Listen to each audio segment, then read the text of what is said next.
Welcome to Recover His Way. I'm your host, Tom Reynolds.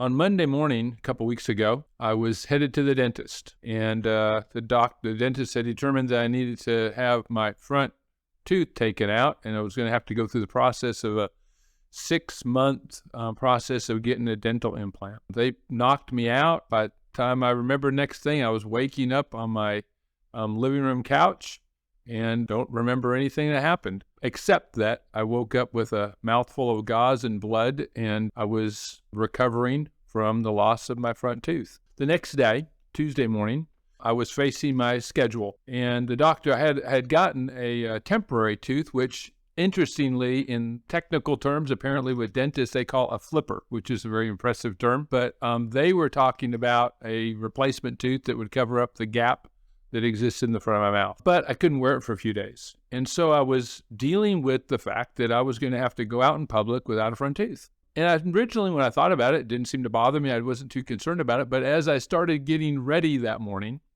I started thinking and struggling with what I was going to have to do to handle that. Because at 7 o'clock in the morning, we were going to have devotional in front of all the residents of His Way.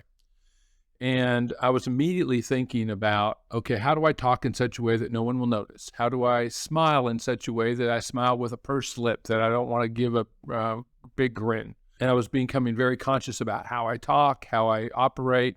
Do I keep my hand over my mouth? How do I handle this situation? And I felt like I had this huge Grand Canyon-like cavern in the front of my mouth, is the way it feels with the tongue and that type of thing. And so it was just kind of an overwhelming thing. And I also noticed that as I talked, I had kind of a little lisp, and it felt awkward and that kind of thing. And so it was amazing how quickly I became self-conscious of the fact that I was missing a tooth. And so I was wrestling with all those ideas. I remember even being in my office just a few minutes before devotional. I had kind of planned that I wasn't really going to say anything about it. I was going to be careful about how I talked and that type of thing. And as I was walking down the hallway and getting ready to sit in that chair in front of our guys that morning for devotional, it just really struck me that how can I ask them to be open and honest with their lives if I'm not open and honest with my own?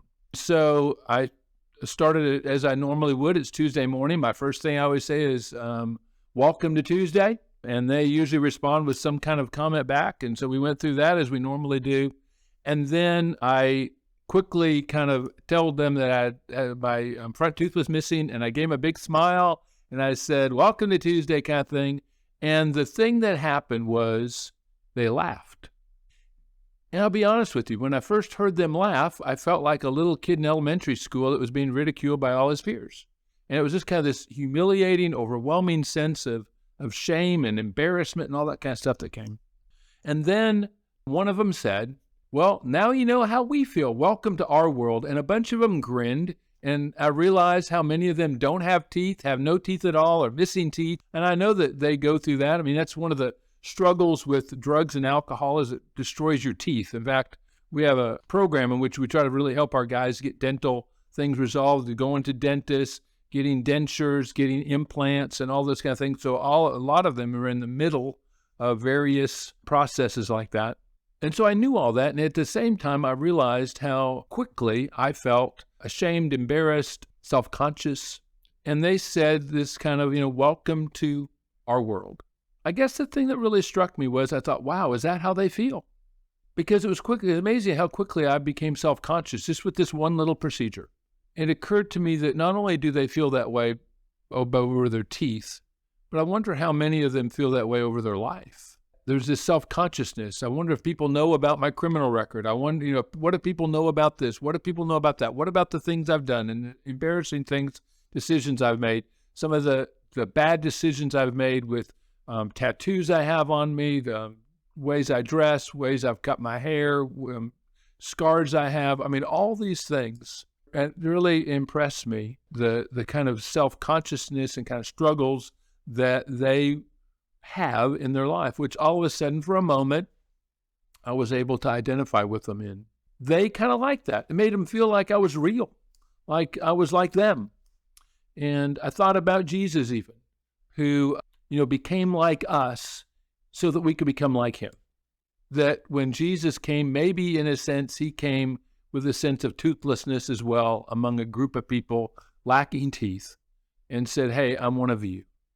It really helped me realize what it really means to be identified, to be incarnate, to be a part of people's lives in a deeper way.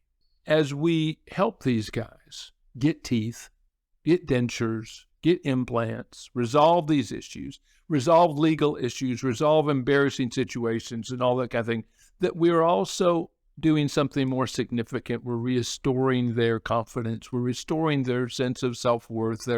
We're taking away the shame. We're taking away the guilt. We're taking away the embarrassment. We're taking away the gaps in their lives. And so that Jesus came not just to redeem us in the sense of save us, but also to restore us, to restore our dignity, restore our integrity, restore our character, and help us become what he ultimately intended for us to be. Paul states in 1 Corinthians 9, I become all things to all people that I may by all possible means win some. He goes on and he says, I do all for the sake of the gospel that I might share with them in its blessing. And it just impresses me that the blessing of the gospel comes in sharing its grace with others. So I look forward to sharing in God's toothless blessings of his gospel with my His Way brothers. So grin big in the grace of our Lord Jesus Christ. Thank you for listening, and if you'd like to know more, check out our website at hiswayinc.org.